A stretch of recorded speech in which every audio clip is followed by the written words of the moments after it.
Hey, good evening. Welcome to the Who's Left podcast, a show about Indiana politics, history, and culture from an unapologetically leftist perspective. My name is Scott Aaron Rogers, and I'm broadcasting from Bloomington. Joining me tonight in just a couple moments, I've got Kate-Lynn Holley with me, a mom, a small business owner, a lifelong Northwest Indiana resident, and a former professional wrestler. We'll talk about all of that and, of course, her campaign. She did not exactly have a traditional path here. She, before becoming a Northwest Indiana realtor, like I said, she took her a step in the WWE, an experience that taught her resilience, strategy, and how to hold her ground under pressure. She even used her earnings from professional wrestling to pay for real estate school, where she goes by the Lemon Rice Realtor, a nickname she earned from sharing her love for the local soup specialty on social media. It is quirky and fun, and I'm interested to hear all about all that and more. Of course,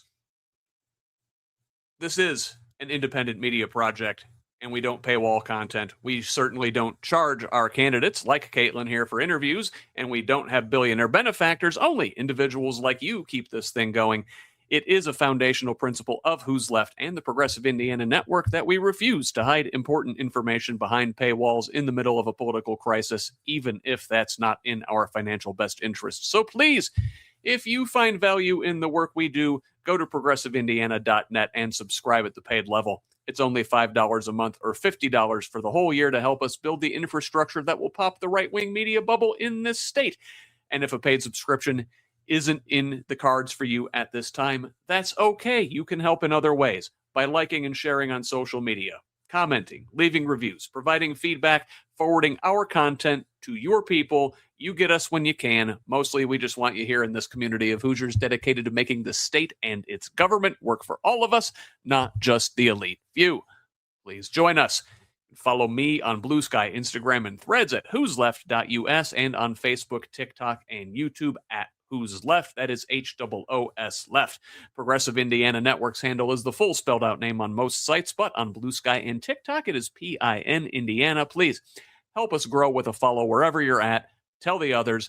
Let's build a radically democratic Indiana together. Now, let's give a warm welcome to our guest tonight. There's Kate-Lynn Holley. Hey. Kate, welcome. I've been looking forward to this conversation for a long time. You are such a bright and charismatic presence on social media. I did not get an opportunity to see you light up the room at the convention this past Saturday, unfortunately, but just love what you're doing out there, and can't wait to introduce you to our viewers and listeners here. Thank you. Thank you for having me on. Thank you for asking. Thank you for that amazing introduction. I'm so happy to be here. So, listen, I like to start all of my candidate interviews sort of the same way, a segment I call the easy dubs, like the easy W's of journalism: who, what, when, where, right? Now, obviously, the what is this election season, right? 2026, got the midterms going on, got a big election coming up in November. The when is now, right? Campaign season, we're coming up on fair season, right? I bet you're going to be all over the circuit. We could even talk about the origin of professional wrestling in things like carnivals and fairs if you want to get into all that. But the who. Let us start with the who. Tell us about Kate-Lynn Holley. So as you said, I'm a wife, I'm a mom, I'm a small business owner. I grew up in Lake County, Indiana, which is very, very tippy top, like it touches Illinois and Lake Michigan.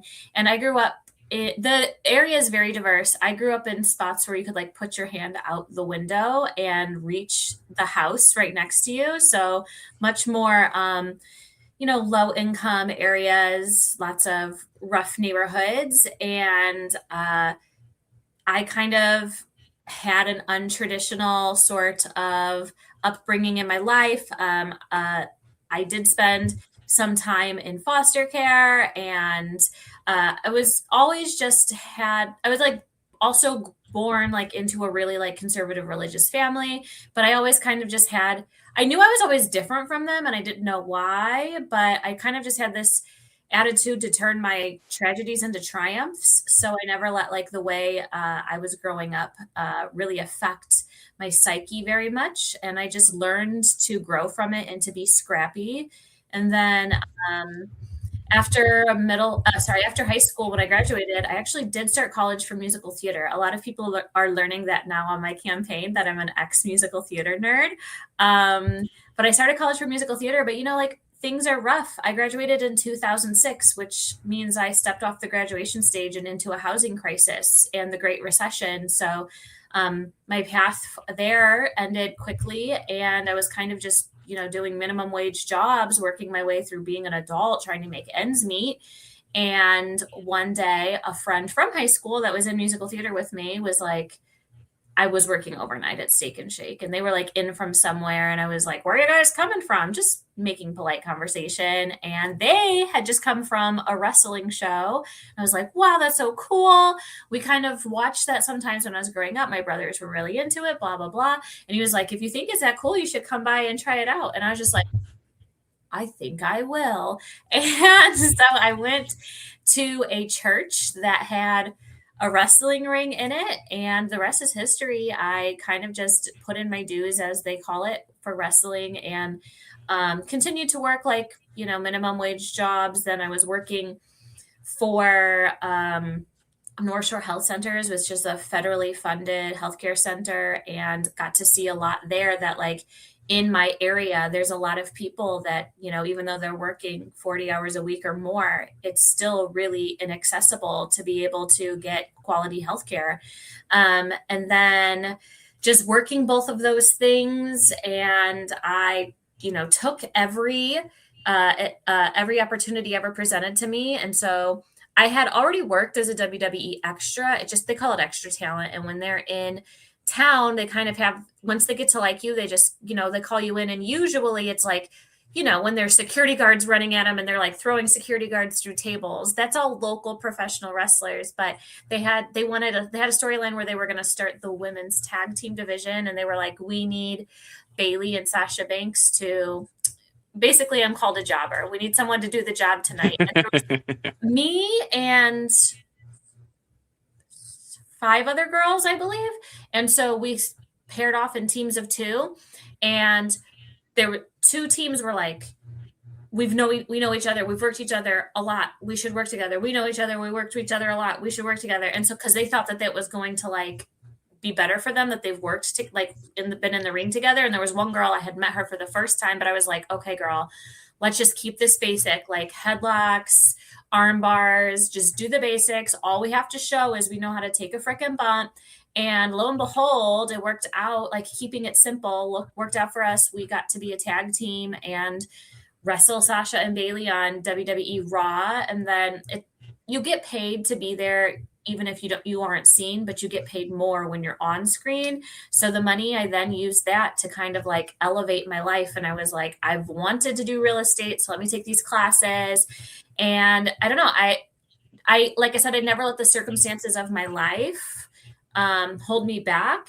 And I hate the adage, pull myself up on my bootstraps, but I really did. I just took every opportunity I had and I pulled myself up on my bootstraps. I also recognize that's not as easy for everyone. I have a privilege, and I just decided to make something of myself. And so wrestling led me to like wrestling in London, overseas, and then COVID happened. Yeah, I had a very full 2020.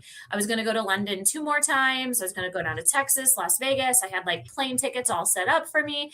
COVID happened, stole my last couple of years of wrestling from me, because I had always said I was going to stop in 2022 to try to have kids. Had a daughter in 2021. So I won't say I never went back to the wrestling ring, because I did have one more match this past August because my daughter really wanted to see me wrestle. So I did a tag team match. But now here I am. I am a real estate agent because I used my money to become a real estate agent. For 2 years now, I'm on my 2nd year. So about a year and a half, I've been on the local real estate MLS board, where I help craft local legislation for the real estate market. And a lot of people look around and they're like, whatever's happening in the world, in Indiana in our lives ain't it, and they want to do something about it. And some people just never take the next step. And so I was just like, if not me, then who? And here I am. Fantastic. What a story. Now, it sounds like, from your upbringing, kind of, a difficult childhood, maybe a little bit, like you've always had to be a fighter. And then you talked about the, being into musical theater, later in high school and whatnot beyond. And wrestling is sort of the intersection of fighting and performing very, very much. It's true. A lot of people, so like my musical theater skills definitely transferred over because I already knew it. In wrestling, it's called a gimmick. In musical theater, it's called having your character. But I already knew how to build a persona, to be able to connect with crowd through your persona. And wrestling moves, oh my gosh, I'm going to break the fourth wall. We train, and it still hurts, but we're learning the ways to hurt ourselves the least.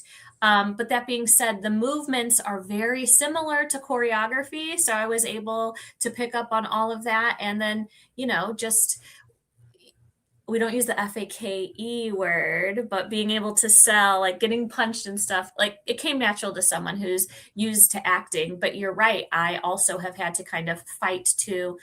I always say that I survive today merely out of spite. I've always just decided to look life in the face and laugh and keep going.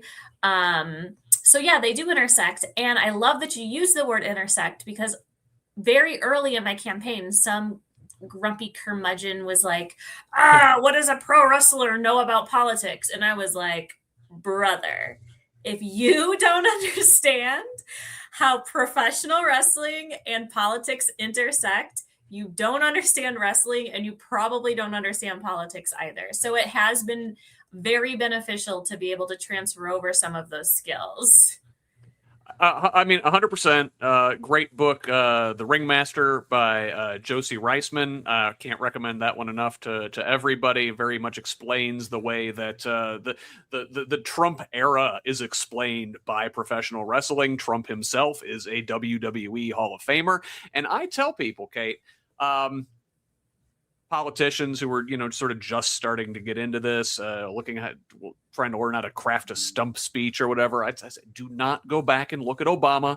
Obama was a great speaker, very charismatic, very, very skilled orator, lofty rhetoric. I think a lot of people anymore are sort of disillusioned by that. It's like, well, it's a lot of pretty words, but what does that translate to? I say, if you want to learn how to give a political speech, you turn on Monday Night Raw. And that is how you captivate an audience. Am I wrong? I don't disagree. I believe that. So a lot of people are like, wow, when you speak in a room, people listen. Wow, you just light up a room. And I will say there is some aspect to it where there is this, I guess, aura about a person that is not like quantifiable, and they often call it. So I like I said, I've always realized I've just had it. Like I've been kind of like, people have always just been magnetized to ask me questions, or like I'll be walking in a store and someone will be like, hey, do you know where the hairspray is? And I'll be like, I don't work here, but you know what I mean? Like people are just inclined to speak to me. I generally know where the hairspray is, but, or I'll look it up on my phone, but like people have just always, asked me for help. I would say that I have the needed to be, the gift of gab. And I guess the gift of just magnetizing people to like want to know what's on that girl's mind. But definitely, I don't get nervous or scared much, but definitely early on when I was talking to rooms full of people, when I would be a little bit nervous about it in my head, I would just like snap in and be like, all this is a promo. It's a live promo. Instead of looking at the camera and being able to, cut out things I don't like or starting over, I'm standing centering with that mic in my hand, and I need to make the crowd react. And it really is just me needing to put myself into that mindset. And once I start to do that when I'm speaking to people, it's undeniable that, you know, I'm able to captivate them and really feel what they're like, their vibe in the room, and be able to continue to kind of pull out from them what their issues are, and being able to think on my feet to be able to address those issues. Yeah, and you have to be able to improv very much. In the ring is sort of an improv act as you go. Play the choreography, the improvisation, knowing your spots, being able to take a bump, and all those things. And maintaining character the whole time. I want to talk about your character now, kind of, as it were, and tell me about the lemon rice realtor. Why lemon rice? I know. Listen, I know that in the region, lemon rice soup is very much a specialty, but all I really know about it is that recently there were a couple of Greek restaurants who were reputed to have the best lemon rice soup in the region. They got shut down as part of a gambling sting, and they were involved in organized crime. You're not wrong. And even people were like, oh, did Kate-Lynn know about this? Like, why would I know about that? Just because I eat lemon rice soup. So yeah, lemon rice realtor, it kind of, like most things in my life, it just came kind of organically. I think most people can tell just by probably watching this podcast or anything they've seen of me. I'm a quirky person as it is. That's just who I am. I like to call it pleasantly awkward. So I was like, watching all this stuff, and it was like, some ways to organically get leads for real estate is to like get active on social media. And I had already been active on social media, but I hadn't found my niche. And I wouldn't say I was looking for my niche as much as I was just like experimenting. I was like, I want people to know why I love, even though some people look down on this term, I want people to know why I love being a region rat so much.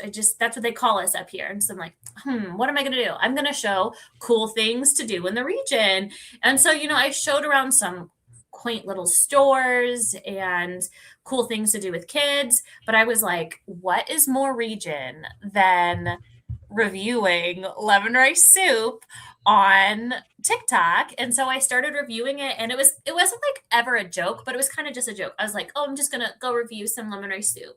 And the first one got like such good reception. I did a couple more, and they just started getting like thousands of views. I think one of them has over like 26K views and stuff. And it just, even though my follower count isn't very high on TikTok, everything gets a lot of looks because that ended up being my niche. Like, people in Northwest Indiana, they care about, they want you to go try their favorite place to get lemon rice soup. They care about where I'm going. And a lot of people have said there's places I didn't even know existed or carried it until you did a review on it. And in that same aspect, I'm very big on supporting local business and small business. So it just became a way for people to get to know more about where lemon rice soup is in the region. And I know we're almost done with lemon rice soup, but for anyone wondering what lemon rice soup is, it is a Greek dish, and it's actually called avgolemano, and I hope I'm saying that right. I am not Greek, but the reason it's so niche in Northwest Indiana is when the steel boom happened, we had a huge influx of Greek immigration here to help fill the steel mills. And like most things, they brought that with them. Then when the steel boom started to slow down, they started to open up family restaurants, and it's a very beloved soup. A Greek dish, and they would just have it as their soup of the day. And then like the lemon rice soup you get nowadays isn't necessarily the original recipe of avgolemano, because like most things, when it starts to get kind of introduced into a culture, it kind of becomes something different. So think Tex-Mex. It's not like real Mexican food. It's like Texas spin on it. Lemon rice soup is like the region spin on it, where original avgolemano is made like with eggs, and now instead they use flour to thicken it. So the region has kind of taken this dish and made it their own. And for whatever reason, it literally is just in our region, and we love it, and it's our quirky little thing, and we're passionate about it. So I had to let everybody here know what a lemon rice soup is. And if you're ever up in the region, I want you all to try it and get a taste of it. I know it sounds weird, but truthfully, it's kind of like a very warm, hearty chicken soup, sort of. It sounds great. Folks may know I'm from up that way originally myself. I'm from Michigan City, so LaPorte County, and the Greek family in town owned all the restaurants. So very, very much sort of on the periphery of what you're describing. I don't want to risk you offending anybody, but who's got the best lemon rice soup in Lake County? In Lake County, okay, because I have gone as far as LaPorte County. So in Lake County right now, keep in mind, I've had to categorize it into 3 different categories. There's the most chickeny, because some people do a heavy chicken flavor, the most lemony, because some people lean into the lemon, and then the most balanced. So right now in Lake County, the Great Greek in Crown Point has the most chickeny, and the most lemony in Lake County, I believe. No, most balanced is Cafe Stelio's, and the most lemony is probably, I'd have to look that one up. I think I'm going to go with Round the Clock in Highland, because the one in Cherokee does not taste like the one in Highland. Interesting. I lived in Highland for about 2 years briefly after I got out of school, and I don't know if they had lemon rice soup because I always got breakfast, but I swore by Sophia's House of Pancakes when I was living up that way. Sophia's is where to go for breakfast, but their soup doesn't have very much flavor, unfortunately. Oh, sad. Not a political answer. Coming in with the heat there, Kate. Hey, I told you, I am passionate. We here in the region, we region rats, we know our lemon rice soup. So tell me about the rest of your district. I know the 6th is only partly in Lake County. This is a very large district that expands out into rural northwest Indiana as well. It's massive. Gerrymandering as hell, my guy. So I have South Lake County, which is like Winfield, Crown Point, Cedar Lake, a little bit of Dyer, Lowell, a little town called Leroy. And then I have West Jasper County, which is where I live now. And that's like DeMont, Fair Oaks, Rensselaer, Remington, a tiny little town called Egypt. And then I have all of Newton County and all of Benton County. So if you started at the top of my district, it would take you almost 2 hours to drive to the tippy bottom of my district. And you cross time zones. That is, that is crazy. That is definitely gerrymandering and how it works. It splits up communities of interest. There's probably not nearly as much in common between the folks in Dyer as there are out there in like Benton and Newton counties. For sure, and that's kind of the point and why they do this. But what are some hidden gems you've learned about the more rural parts of the county as you've gone out there and traveled, or the district as you've gone out there and traveled it? So I actually just closed on a house with a client in Goodland, Indiana. And I would say before this, I knew Goodland existed, but I didn't know that there was so much cute, quaint little things in Goodland. So I think Goodland is a town I want to spend a lot of time just hanging out in. They also have something called like the Harvest Hangout, which is a store where like women or anyone can come have coffee, but attached to it, they have kind of like a sensory area for kids. So like, during the day, I guess moms could grab coffee or parents could grab coffee and, have a little chit chat and not be worried. And like, you could go do that at a park, but like, this is enclosed. So you don't have to be worried about the kids wandering off. So just things like that I have found. I recently ran a 5K in a town called Morocco at the Beaver Fest. And I was like, what an Indiana thing to call it Beaver Fest. But I also found out it's because it was Beaver Township. And then we went to this smoked meats festival, and I've learned that firefighters know how to freaking throw down on the grill because they are the ones that like smoked all these meats, and it was so delicious. This is by far the best cuisine I've had during this campaign, which like everything on a campaign revolves around food, and I'm not sure that my waistline is going to survive through November, because everywhere it's like, try this soup, try this chili, try this smoked meat, try this pancake, try this fried fish, try this, try this, try this. And so yeah, I gotta get in the gym hard. Yeah, well, I mean, you're about to go into county fair season right about now, and yeah, you got a lot of elephant ears coming your way. Elephant ear or funnel cake? What is your favorite fried dough medium? I'm gonna go with elephant ear. I am also team elephant ear. Yeah. So listen, this has been a blast, but let's get into like the meat of your campaign. And your slogan is a roof, a table, a future. I may have gotten it backwards. It may be a table, a roof, a future. If I did, I'm sorry. But those things. So, and very much speaking to the affordability crisis in our country, in our state, for sure. And the roof. You are a realtor, right? This is very much the world you live in. Tell us what's going on with the housing crisis in your part of the state specifically. What are families worried about in that regard, especially? So it's a nuanced topic, but yes, being a realtor is actually what ultimately made me decide to step up and run. I like to say, so on June 6th, the day of the convention, I even said in my speech, one of my speeches then, that June 6th, 2006 is when I graduated. So June 6th, this past, three days ago, was literally 20 years since I graduated. And in 2006, I basically stepped off the graduation stage and into a housing crisis.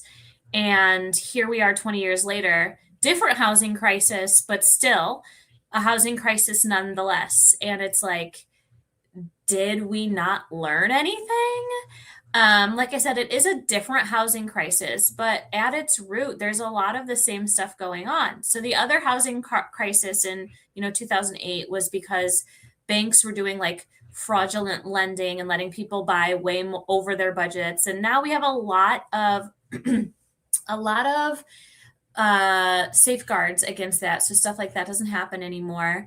A huge issue now, however, is that stuff like debt and student loans and medical debt and even just the living wage not keeping up with rising costs are making people ineligible to purchase. And even so, I'm not sure if it's happening all over Indiana. I'm pretty sure it is. Here in Northwest Indiana, our electric company, NIPSCO, has in some cases tripled. So it's like someone who bought a house 3 years ago probably could have very much afforded it, but no one could have seen that electric was going to triple. And now people are starting to be late on bills because it's like, keep the electric on, or, risk, I don't know, not having, food to eat. So like, there's a lot of the same stuff happening.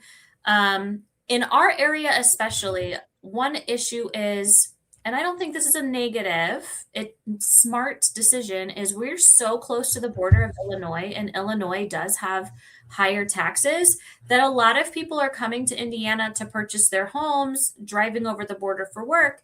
But when they're selling their houses in Illinois, they're making such profits. They're like, wow, I'm going to save so much on taxes moving there. I'm willing to put this much more in cash over the amount I'm offering you in order to win the bid on the house. So a house that was worth, maybe, I'll make up a number, $500,000, say they're throwing 20 grand more at it. Now that house technically is going to comp at $520,000.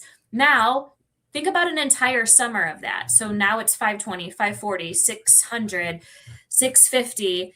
People were priced out very quickly when COVID happened and the the interest rates were so low, people were selling in Illinois and just throwing so much cash at it. It made our housing prices rise substantially. I think the statistic was I know I'm such a nerd. Sorry. The statistics in 2020 to 2021 in Indiana or in our area, our pricing jumped 8% when it usually only jumps 2.5%. So houses people bought 2 years ago that they bought for maybe 350 were now worth like 700. And then of course people are like, well, heck, let me sell this and upgrade.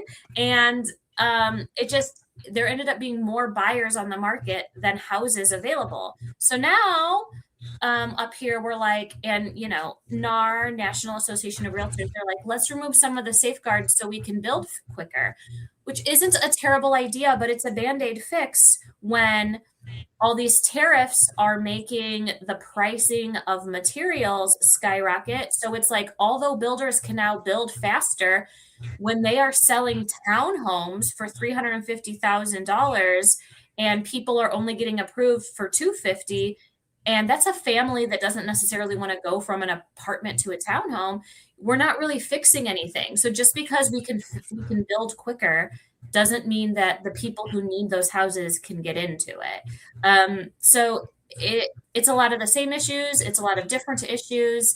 And there's not a whole lot that the Indiana government is doing to try to fix it. Yeah, no, I understand the Republican supermajority. They did want to make housing affordability one of their priorities this past year, and they passed a bill. And a lot of it was about trying to get more housing on the market faster, reducing some regulations, reducing some red tape. And there's a whole bunch of potential pitfalls with that. When you're reducing regulations, is the quality of the home going to be as high going forward? Are you going to run into some problems on the back end down the road? But even then, I understand like the lack of units isn't necessarily the problem. Like there is plenty of housing. There are more houses than there are people looking for houses in the country, but they're unable to afford them. You got private equity in there also driving up prices. You've got the utility issue to what you said. You might be able to afford the mortgage payment, but you can't afford to heat the thing, so you have to stay in a smaller unit. What could the state be doing better? Loaded question.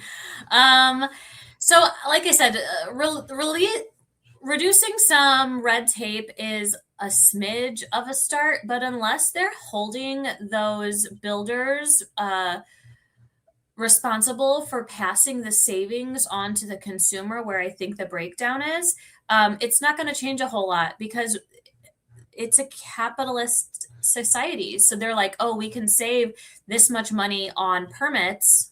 Let's make that money instead of passing it on to the savings of the house. So I think that incentivizing builders to pass those savings on. I recently talked about how, even though I do not partake, I would support legalizing medical marijuana because just purely as a business person, I already see how much money is going to Illinois, Michigan, and very soon Kentucky. And I truly believe in keeping Indiana's money in Indiana. Let's stimulate Indiana's economy. And another huge issue we have in Indiana, which I'm probably skipping ahead, but since I have rural communities, is our farming, our agriculture industry. It has been beat to hell for years. It's so difficult for them to turn a profit now. Why not offer medical marijuana contracts to our non-corporate family farmers first, so they can start to see that their land still has value and it's still lucrative. So there we go. We have just saved our agriculture industry. And then when people have more, or when Indiana has more money, more of a surplus to do things with, we could incentivize builders. We do have a pretty good down payment program. Up to 6% of the purchase price Indiana will give to certain qualifying people.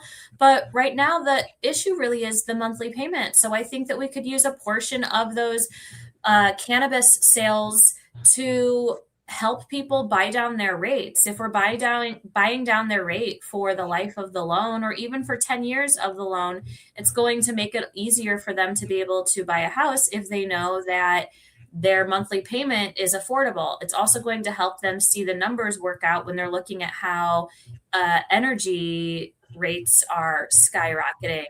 I also feel, just on my soapbox, the reason we're seeing such a boom of data centers in the rural areas is because we've beat these farmers to hell. They're not making any money. They get offered these amazing numbers, and they're like, I could either pass the dying industry in Indiana on to my kids, or I could sell my land and not give a rat's behind what you do with my land, but I still have this great sum of money that I could pass on to my children so they can find some sort of lucrative spot to put themselves in. Like, as a businesswoman, I don't blame the farmers for wanting to have a piece of the pie. And I blame the way legislation has beat down these family farms. So I'm not saying that like medical marijuana or cannabis is the answer to all our problems. It's a really good start. And I think investing in our agriculture industry is a really good start, because when people are getting paid better and there's more money in the economy, people spend more money. And to the point of those data centers, along the same lines as the cannabis industry, we're concerned about that money leaving the state, folks paying taxes in other states. Well, here we've got this new industry coming into Indiana in the forms of these data centers, which are booming everywhere. And whether you like them or not, they should at least be paying their taxes, and we're giving these folks tax abatements like crazy. Mm-hmm. So if listen, if you're going to build the things, it should at least be a benefit to the community. And we're not seeing any of that. We're leaving a lot of tax revenue on the table potentially. So without making a position, because I haven't yet, on data centers, I feel like I'm a storyteller, if you can't tell. So I apologize for taking this off track a little bit, but I think about Zillow. And so Zillow is, it's a platform for people to look at houses, and it kind of has overtaken the real estate industry.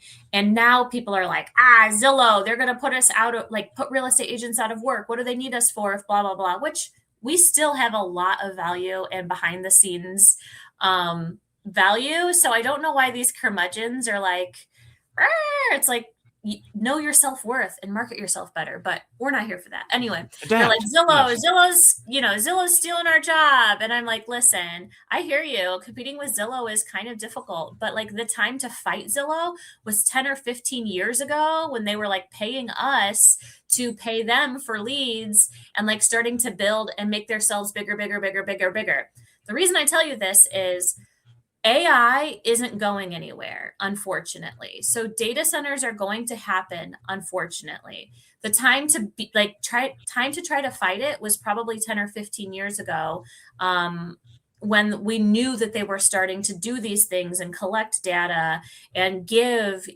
autonomy in a small way to computers. That's when we should have been fighting it.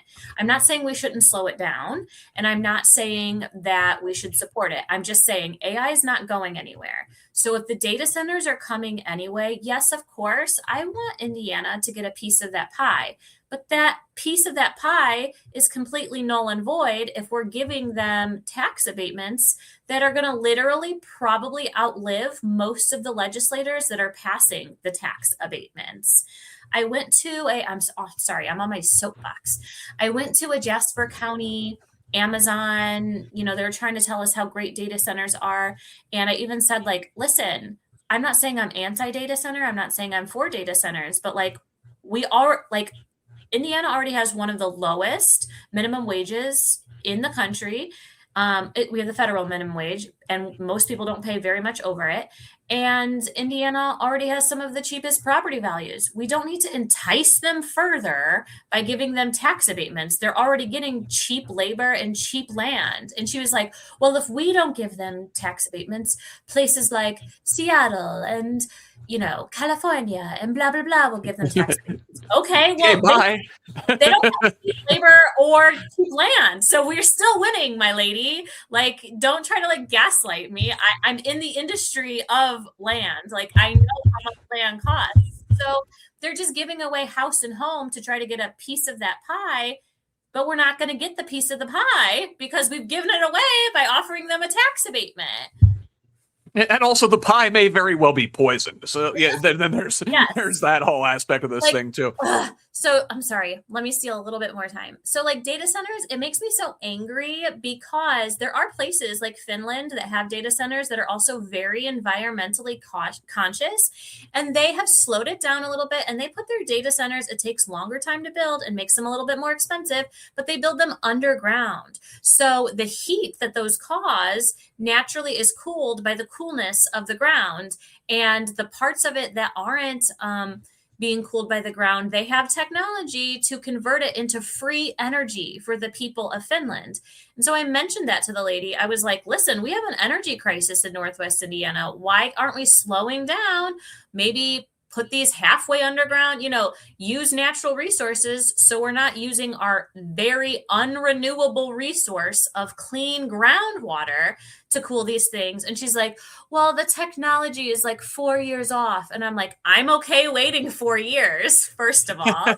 Second of all, no, it's not. Go buy it from Finland. Anyway, I'll stop. And that's the thing you run into when you're deregulating and you let industry have the driver's seat and not the people.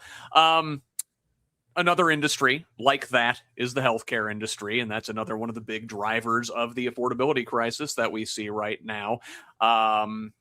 Talk a little bit about the state of healthcare in your area, in Indiana, obviously. I think a lot of folks over here on the Democratic side of things would love to see something like Medicare for all. I don't know if that's a thing you can do at the state level. Some states have tried and run into problems. You don't have enough of a risk pool. I think that would have to be done at the federal level. What can we be doing here in Indiana to make healthcare more affordable for people? I mean, I have some ideas. First and foremost, I think that healthcare is so important because when I grew up on like the government programs that are getting cut, like Medicaid and WIC and all of that. And I didn't ask to be born. Plain and simple. It's not my fault who my parents were and the decisions they made that impacted me negatively. No one asked to be born. It was like a decision made for us. So the least we can do is give people a fair shot at living this crazy thing called life as full and as healthy as possible. And so I do believe that healthcare should not be a luxury item. It is something that you need to literally live. And I'm very blessed because my husband is a 150 operator and we have amazing healthcare, but he hasn't always been an operator. And so I will tell you that my life improved exponentially when I had easy access to see a healthcare provider for anything I needed. And it's not saying I go there and waste the resources every time we have a sniffle. I still very much am like, I'm going to wait a day to see if this is just allergies or a cold. You know what I mean? Like I try to make sure it's like worth garnering using those resources. But like even the 150 in this area, they have like a free healthcare center. Like think of it almost like a CVS Minute Clinic. You can go there for $0 and be seen. And it's not just like a doctor. They also have a lab there. They have mental health services. They have chiropractic. Like they have everything there. They have like having access to that has helped me heal my mind and body so well that it has improved my quality of life. And I say all of this that I feel bad when I know that people aren't getting the same attentive healthcare. Doctors staying in the room with you for like 30 minutes to really get to the root cause of what's happening instead of just throwing a pill at you to treat a symptom. It's amazing. My life has improved like tons. I'm sure that it's probably added 10 or 15 years to my life. Anyhow, ideas for changing it. Again, it is really difficult to do at a state level. But one thing I've heard a lot in my rural communities is there's some places, like I think it's Benton County, they don't have an OBGYN in the entire county. And I don't know if you saw that just this week, the infant mortality rate came out, and Indiana's has not improved. In fact, it's getting worse. Like, especially in our rural areas, they have no access to things like that to even have preventative healthcare issues checked out. And so, like I said earlier, at one point I did work for North Shore Health Centers, and it would be very hard to get one of them to open an entire facility down in Benton or Newton County where they don't have any, because they're also seeing the squeeze of Medicaid reimbursements, and not just Medicaid, just even health insurance, the thing all of us pay a lot of money to. They're deciding they're not paying healthcare centers as much as the services rendered cost. So we're seeing, like, even these federally funded healthcare centers, their access is starting to shrink and not be able to get out to the places that really need it because of the insurance companies. Anyway, think of like a food truck, but that's a medical facility. And so they have this huge, beautiful mobile clinic. And so, first and foremost, I would like to rearrange some of and this is all a pipe dream, rearrange some of the medical budget to try to get a schedule of these mobile clinics getting out to rural areas, like on a schedule, like every Thursday and Wednesday we'll be in blah, blah, blah. And then, Thursday and Friday we go to blah, blah, blah. And I'm not saying it is that fixes everything, but at least getting people preventative care in their area is going to help start fixing some of it, until I'm able to find a way, like I'm taking it on my own shoulders, find a way to get the resources for them to get an entire facility. I think it's a really smart way to start to get those services to them. But again, if we could find a new form of revenue for Indiana, it opens up so many possibilities. Medical cannabis. So I'm not like, I don't want anyone to think like, she's a pothead, because I don't even partake myself. It's just looking at it business wise. I don't want to raise taxes on people. I want to reinvigorate the agriculture industry, and I want to find another mode of income for the state of Indiana to start to fix some of these problems. And I don't think anybody's going to call you a raging pothead. Your position on cannabis is very, very moderate. Medical only. I'm not even hearing recreational. There's a lot of folks out there who would go a lot further than you on that count for sure. We've talked a little bit about, we've talked about the roof. We talked about housing. We've talked about, a little bit of the kitchen table issues. Certainly, we could go on and on about more, but I do want to talk about the future, and I think a lot of that comes down to education in our state. And we've seen with the privatization of public schools, charters, maybe not as much in your district as it's largely rural. You get these vouchers, this quote unquote school choice thing. A lot of people in your district, I imagine, don't have much of a choice in terms of where to go to school. The public school is the only choice, yet the money is being taken away from those schools and given to private schools, often in the population centers, especially as the suburban areas, the places where they don't really need the discounts per se. And we're subsidizing folks who were already sending their kids to private schools at the to the detriment of our public schools across the state, especially in those rural areas. Talk about the public school situation in your district a little bit. Well, you kind of just said it. These voucher programs. So, like, listen, I am a proponent of public school education. And even though sometimes it takes me a second to find the word to say that has nothing to do with my public school education, it has to do with being hit in the head with some steel chairs too many times. I think that public education is so important because it gives people like me that had that rough upbringing at least a leg up on finding a way to make it through life. This is where I think things get foggy. People will just say, vouchers, no. And I'm like, vouchers have their place. Like, so again, I'm a storyteller, so I'm going to just take it a weird place for a second. I had a home birth with my daughter, and I'm not saying I'm anti-science. It just made sense for us because it was during COVID and I didn't have health insurance. It was like a cheaper way for us, but also I didn't want to fight the battle of like my husband not being able to be there with me, what have you. So we chose to have a home birth. But every step of the way, we made sure that I was a healthy person and a good candidate for it. I had a niece who was pregnant around the same time. She's had lifelong seizures. She can't even drive because they can't get them under control. My point of saying this is if she were like, I want to have a home birth, I would be like, it's your choice, but I wouldn't say that you are quite the right candidate for a home birth because you already struggle with these issues. I don't know that a midwife would be able to take care of you having a seizure in the middle of your labor. So I say all of this to say there are like home births have their place, like for me. So like vouchers have their place. That was a program that was originally intended for people who probably had backgrounds like myself, but were a gifted student and needed a little extra money to be able to go to a private school where they could maybe get an enhanced education or be skipped ahead a grade or what have you. They were more like made like a scholarship program for people whose families couldn't afford it.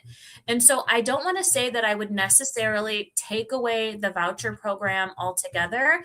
I think a huge issue with the voucher program is they removed that income cap, which means, like you said, people who were already sending their kids, I'm making up numbers, to a $20,000 a year school now get $10,000 of our money and only have to bring $10,000 of their own. And people might say, well, they're taxpayers. Shouldn't they get a payoff on it? Like probably, but also you were already paying the $20,000 anyway. On that same issue, I've talked a lot about how wages just haven't kept up. So maybe that person who put their child in that $20,000 a year school for the first couple years was fine, but because that $20,000 a year school became $25,000 and then $30,000, that person's wages stayed stagnant. Now it's much harder for them to be able to, pay the $30,000 a year. It's almost doubled. I could see us reevaluating the voucher program, potentially raising that income cap to keep up with realistic income and what people are getting in versus the pricing of the school. And that's it. That's where I stand on the voucher program. They have their place, but they need to be regulated. And I know I'm losing my libertarian friends there when I say they need to be regulated, but like you said, they're getting utilized by people who can afford it or can mostly afford it. And it's pulling all that money out of our public schools. Our public schools are very important. And guess what? Those public school kids would be performing just as well as the private school or charter school if they had smaller class sizes. So everything they complain about public schools, they're doing to public schools to make it worse. I feel like I said that in a backwards way, but I feel like it's going to resonate the way I said it. The complaints you have for public schools, not you, broadly, the complaints that people in Indiana have for public schools could get better if we started to give public schools the funding they needed. But do I think that we necessarily don't need vouchers whatsoever? I come from a background where I would have benefited greatly if I could have had a voucher, but vouchers need to be regulated. It shouldn't be a free-for-all. It shouldn't be giving everyone a voucher just because they want their kid to go to a public school. Go to a private school. No, it's the Eric Andre meme when it comes to our public schools in this state. Republicans kneecap them and then point at them and say, why are the public schools in such bad shape? Yes, exactly. So only a couple minutes here, and I'm so sorry. I'm so long-winded. I apologize. Oh my God, no. We have so many paths we could go by, and all of these issues are so nuanced. We could dig into the policy details for hours on any given one of them. But I guess I wanted to bring this thing full circle and talk about how we talk to folks in rural spaces and in Indiana in general, where Democrats have a branding problem, right? And if you just remove the branding and you do, the Pepsi challenge, maybe a little bit before your time there, but just blind I know what you're taste test. talking about. I'm almost 40. Okay, I know what you're talking about. On issue after issue after issue after issue, the progressives, Democrats, the left have more popular policy stances across the board. Yet, for whatever reason, Democrats in this state have a terrible brand. And how do you overcome that? And I guess I want to bring it back to the professional wrestling of it all. I remember in the 1990s, WCW, NWO, right? And for folks who didn't pay attention to these things, NWO was a faction. This is when Hulk Hogan turned into a bad guy for the first time. It was a big deal, right? And it was like they took over the WCW. Well, the WCW was still in charge, right? But the NWO, they came in and they were like, "Oh, these guys are terrible. We're in charge now. We're here to like shake things up." Or if you look at WWE with Stone Cold and Mr. McMahon, well, turns out, Mr.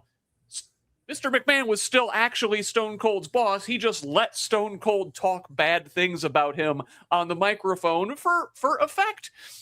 Do you think there's a space for Democrats in rural spaces, especially, to talk bad about the Democratic Party as a effective technique to connect with the average voter? I don't think there's anything kayfabe about that, actually. I am critical of the Democratic Party often. I have said and been very open, I haven't always voted Democrat my entire life, but that's where I land on the political spectrum now, as everyone started to frickin' the spectrum expanded and became something so totally far right that like I could not co-sign on what's happening there. I think that it is healthy to be critical of something, especially when you love it. And I think on the other end of that, it is unhealthy when we're seeing people like the far right co-sign everything that their star player puts out into the world. Like, it's healthy to have disagreements. They say in a relationship, if you never fight, you don't actually have a good relationship, because you're not ever really communicating and getting your thoughts and ideas out there. And so I don't know why we've all pigeonholed ourselves into an unhealthy relationship with our party. There's a lot of stuff, I think, that I don't necessarily 100% agree with that the Democrats do. And it's healthy for me to be able to say that. So like if I'm in a rural area and someone says, I can't even come up with I haven't had any terrible experiences. I think I'm really good at talking with people. But let me just say, like, I can't even come up with anything. Dang. But like, say someone that, leans right or is like a light Republican is like, well, I don't like this. Say that I a little bit agree. I'm going to like, listen, that is a very valid way of saying it, but also see it from my side a little bit. I think what Democrats have is an authenticity problem. Look at Donald Trump. How can we not, though, right? Look at him. He caught on like wildfire because people said he says what's on his mind, like he's authentic. And I believe that's probably why I do so well speaking to people as well, because I don't go into it being like, they're right, they're not going to like this about me. I go into it like, oh, they're a human. And although they see things differently than me, my liberal heart is like, everybody matters, every life matters. Let me hear what they have to say and try to find a way to have chill, because I also think a lot of very left Democrats have zero chill. Like, let me just hear their perspective. I get it. It is like, now there are people turning away from the right, where it took them just finally, gas prices going up, and you're like, oh, all of these other things weren't the problem. The fact of the matter is, no, it wasn't for them. but demonizing them so they feel like they have no spot on this side is not going to get them on our side. And I'm not saying you have to like them. It's like Jesus. I'm sure that Jesus 100% had disagreements. He literally was put to death because he disagreed with the Pharisees, the people in power. Sound familiar? He was crucified on the cross because he disagreed with the people in power, but he still would break bread with them if he needed to. And so I think that, like, the right is like, we are the party of religion and values, and we see the hypocrisy there. But then the left is like, we are the side of, moral purity, but then we don't leave room for people who want to maybe dip their toes in our side. So I don't know if it's because I come from like a very religious and conservative background. So people in my family are still very much conservative, and I've had to navigate my way through that since, the conception and rise of Donald Trump, where it's like, I really don't like the things you're co-signing, but as a person, I know you are better than that. And so I'm not going to give up hope on you. That's how I feel, really. That's where I feel the Democrats are lacking for the most part. Not all of them, but a lot of them are ready to just write someone off because of their political views. And yes, I know they effing piss me off. We are truly stronger together. And I'm not going to say the right has figured that out. I'm going to say the billionaires have figured out that when they pit us against each other, we aren't together, and they can continue to very easily take our rights away from us. But if we can come together and talk about the things that we agree on, but maybe civilly speak about the things we disagree on, but still get together and look at the main focus, and that's seeing that it's the top against the bottom instead of the left versus the right. That is the only way our teenage angst years of 250 years of America, that's the only way that we're going to double and get to our midlife crisis years of 500, is if we find a way to realize we are stronger together than we are apart. We are such a young country compared to a lot of these the rest of the world. We're in our teenage angsty years, and that's what we're feeling is, the teenage way of trying to test your limits. That's where America is right now. Yeah, boy. So again, so much we could dive into here, Kate. Hopefully we get a chance to do this again sometime. I would love to dive into many of those things. But for now, tell the folks where they can find you. Okay, so as you can see right here on TikTok, Instagram, and Facebook, you can find me at Vote Kate for State. And then that's actually also my website, www.votekateforstate.com. And if anyone out there likes my message and it's resonating with them, but maybe you live out of my district, I could still use volunteers. You can phone bank from your own home. You don't even have to put pants on. You just need a computer and a phone. I mean, probably still wear pants because that's weird, but you can phone bank from wherever you are. Also I'm very grassroots. So if you have $3 spare, that could help me buy 7 door hangers when I'm canvassing. But still just sharing and liking and interacting with my content, it helps me grow my message and grow my movement. Very good, folks. Help out Kate however you can, wherever you are. If your message resonates with her, wherever you're at in Indiana, like she said, you can phone bank from at home, but please wear pants. Kate-Lynn, stick around. I'm going to send you backstage for now. I will say goodbye to you after I say goodbye to everybody else. Thanks for joining me tonight. Thank you. All right, folks, that was the wonderful Kate-Lynn Holley joining us here this evening. Thanks to her, and thank you for joining us. I will be back Sunday morning at 10:30 a.m. with Who's Left This Week, Indiana's only unapologetically progressive Sunday morning politics show. Tune in on YouTube, Facebook Live, and of course at progressiveindiana.net. My guests this week are returning favorites Reese Axel Adams and Sharon White. We will discuss the week's top Indiana stories plus U.S. and international news through a Hoosier lens. Brew up a big pot of coffee and come hang out with us. Plenty of other good stuff on Progressive Indiana Network this week, and we can't do any of it without your support. So please consider contributing to Who's Left and the wider network with a paid subscription if you're able. This independent media project relies solely on the generosity of kind patrons like you to make this information available for free to everybody. Again, that's at progressiveindiana.net. We could also use a follow on social media at Progressive Indiana Network on Facebook, Instagram, and Threads.